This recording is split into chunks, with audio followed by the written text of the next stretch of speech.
Hi, my name is Emma. Today my dad's going to read Chapter 3, Esperanza Rising.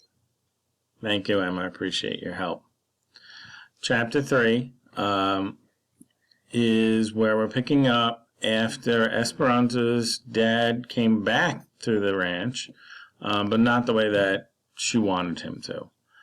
Where we last left off in the story, Alfonso and Miguel are driving a wagon back with something in the back that looked like a body covered by a blanket.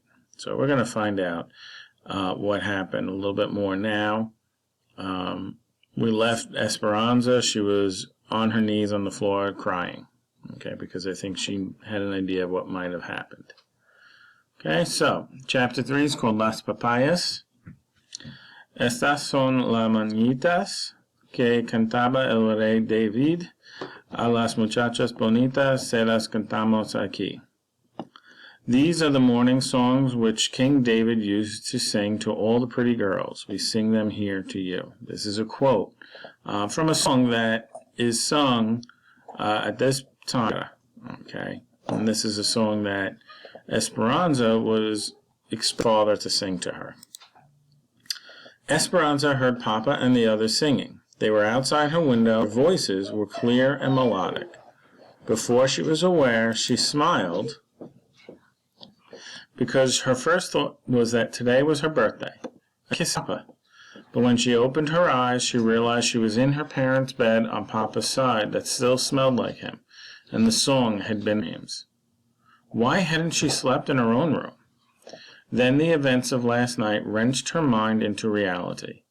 Her smile faded, her chest tightened, and a heavy blanket of anguish smothered her smallest joy. Papa and his vaqueros had been ambushed and killed while mending a fence on the farthest reaches of the ranch. The bandits stole their boots, saddles, and horses, and they even took the beef jerky that Papa had hidden in his pockets for Esperanza. Esperanza got out of bed and wrapped un chal around her shoulders. The shawl felt heavier than usual. Was it the yarn, or was her heart weighing it down? She went downstairs and stood in la sala, the large entry hall. The house was empty and silent. Where was everyone?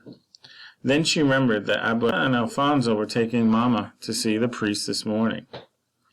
Before she could call for Hortensia, there was a knocking at the front door. "Who is there?" called Esperanza through the door. "It is Senor Rodriguez. I have the papayas." Esperanza opened the door. Marisol's father stood before her, his hat in his hand. Beside him was a big box of papayas.